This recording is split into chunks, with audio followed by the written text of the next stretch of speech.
মোবাইলে দ্রুত বসায় না গাড়ি ঘোরা কিন্তু গাড়ি ঘোরা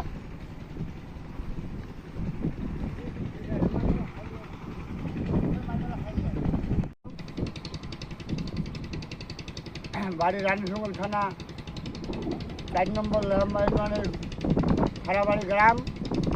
এখানে আমার শ্বশুরবাড়ি রুইয়া গ্রামে এই বাগান ঠিকা নিছি, 1 লক্ষ টাকা দিয়ে ঠিকা নিছি।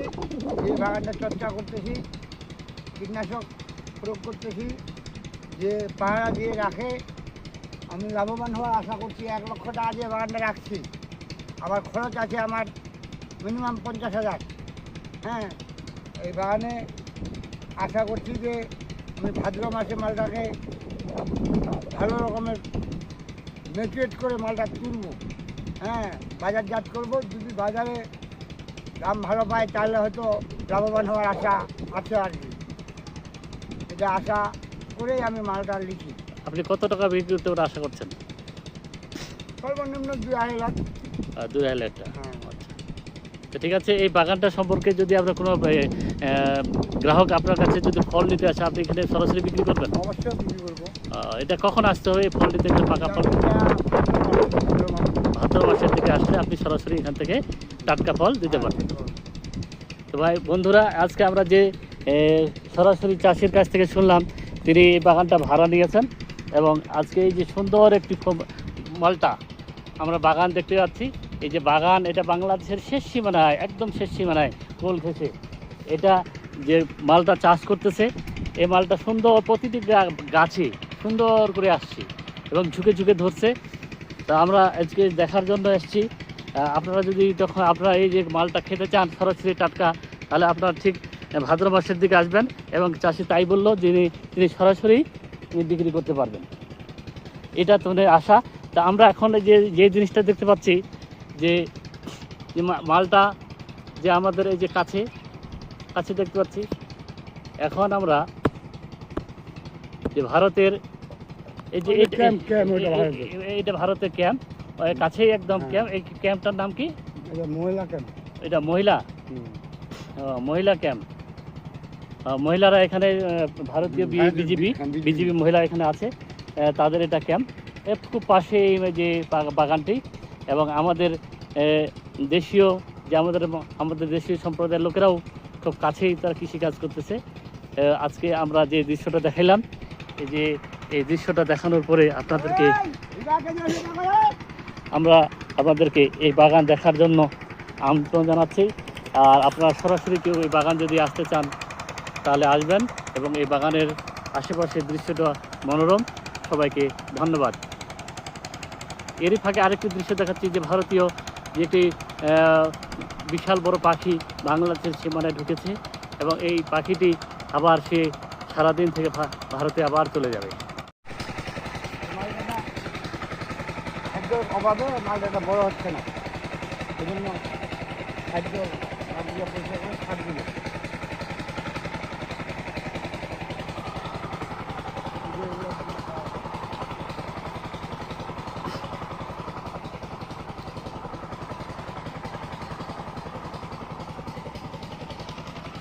আজকে আমি এমন একটা জায়গায় এসেছি, বাংলাদেশে ঠাকুরগাঁ জেলার হরিপুর উপজেলার 3 নম্বর বকুয়া ইউনিয়নের 2 নম্বর ওয়ার্ডে 7 নম্বর বর্ডারের শেষ সীমানা এলাকা। যে দৃশ্যটি আপনাদের দেখাচ্ছি, এখান থেকে বর্ডার মাত্র কয়েকশো গজ দূরে। তো এখানে যে কৃষকটি মালটা চাষ করছেন, তিনি আজগর আলী মহরের কাছ থেকে ঠিকা নিয়ে এই বাগানটি তিনি চর্চা করছেন, এবং তিনি 1 লক্ষ টাকা দিয়ে কিনেছেন এবং আশা করছেন তিনি এবার লাভবান হবেন। আজকে যে একটা ছোট্ট জায়গায়, এই ছোট্ট জায়গায় বর্ডারের পাশে একদম কোল ঘেঁষে যে মালটা চাষ করে যে লাভবান হওয়া যায় সেটা আমরা আপনাদেরকে দেখানোর সুযোগ করে দিচ্ছি। আসলে মালটা চাষ যে আমাদের হরিপুর উপজেলাও যে হয় এবং লাভবান হওয়া যায় তার এটি আপনাদেরকে সচক্ষে দেখার চেষ্টা করতেছি। সংগ্রামী বন্ধুরা, আমরা আজকে যে জিনিসটি উপলব্ধি করতেছি যে বর্ডারের শেষ সীমানায় যে সুন্দর একটি মালটা বাগান, এবং এই মালটা বাগান আমাদের যে অর্থনৈতিক উন্নয়নে ব্যাপক ভূমিকা রাখবে এটা আমি আশা করছি। আসলে আপনারা না দেখলেও বিশ্বাস করতে পারবেন না যে প্রচুর মালটা এসেছে গাছগুলোতে, এবং এই মালটা চাষ হয়তোবা করে আমরাও লাভবান হতে পারি। আর এটার মূল উদ্দেশ্য হচ্ছে যে বাংলাদেশের শেষ সীমানায় এবং কোল ঘেঁষে মাত্র কয়েকশো গজ দূরে যে মালটা চাষ করে যে প্রচুর মালটা আসছে, আপনারা দেখেন যে প্রচুর মালটা আসছে। এই মালটা থেকে আমরা লাভ করতে পারি প্রচুর অর্থ। তো এই জায়গা থেকে আমরা যদি সকলেই সহযোগিতা মনে করেন যে এই যে দেখাচ্ছেন কৃষক, যে আমরা একটি সুন্দর মালটা বাগানে এসেছি। এখানে প্রায় কয়েক একর জুড়ে এই মালটা বাগানে দেখেন সুন্দর সুন্দর মালটা আসছে এবং ঝুঁকে ঝুঁকে ধরছে। এই মালটা যে বাংলাদেশের শেষ সীমানায়, একদম বাংলাদেশের শেষ সীমানায় এই মালটা বাগানটা আপনাদের একটি দর্শনীয় জায়গা হতে পারে। আর আমরাও এই বাগানের ফল ক্রয় করতে যদি চাই তাহলে সিজন মোতাবেক আসবেন, সরাসরি কৃষক তিনি বিক্রি করবেন। বন্ধুরা, আজকে বাংলাদেশের শেষ সীমানা এমন একটি জায়গা আপনাদের দেখাতে এসেছি যে মালটা বাগান শুধু ভারতই নয়, বাংলাদেশের শেষ সীমানায় ভারতের খুব কাছে, একদম ভারতের খুব কাছে এই যে মালটা বাগান, সুন্দর সুন্দর মালটা ধরেছে। এবং এই মালটা বাগান আপনারা যদি দেখতে চান তাহলে চলে আসবেন সিংহারি পাকা রাস্তা হয়ে একদম বর্ডার মানিখারি গ্রামের পশ্চিমে। এইখানে যে দেখতে পাচ্ছেন এখানে যে ভারতের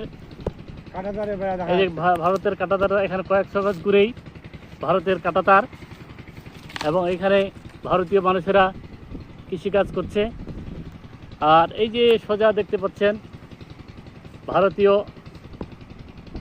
ভারতীয় ক্যাম্প এখানে আছে, ফুলবাড়ি ক্যাম্প। আর তারপরে পশ্চিমে আছে আমাদের গোয়ালিয়র, তারপর হচ্ছে তিলাই, তারপর হচ্ছে পশ্চিম দিনাজপুরে কি গ্রামটা, এটা এই পাশে কি গ্রামটা, রুইয়ার পশ্চিমে ওই যে এটা ভারতের যে গ্রামটা কাতরগঞ্জ আছে পাশে, আপনারা দেখতে পাচ্ছেন তিলান আছে এই পাশে গ্রামগুলো খুব কাছে আপনারা দেখতে পাবেন।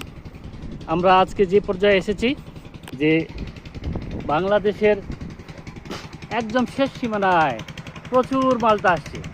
মালটা না দেখলে আসলে বিশ্বাস করা যায় না যে মালটা আমাদের বাংলাদেশের শেষ সীমানায় একটি বাগান। এই বাগানে যে মালটা চাষ করে কৃষক যে লাভবান হয় তিনি আমাকে ঘুরে ঘুরে দেখাচ্ছেন। এই যে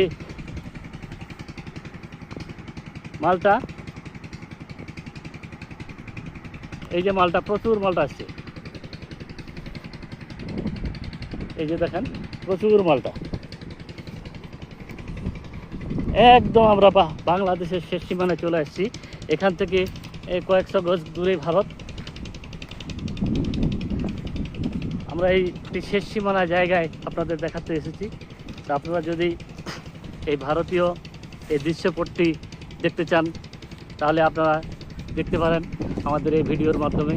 এবং এই মালটা চাষির যে মালটা বাগান, এই মালটা বাগান সম্পর্কে আপনারা বিস্তারিত জানতে পারেন।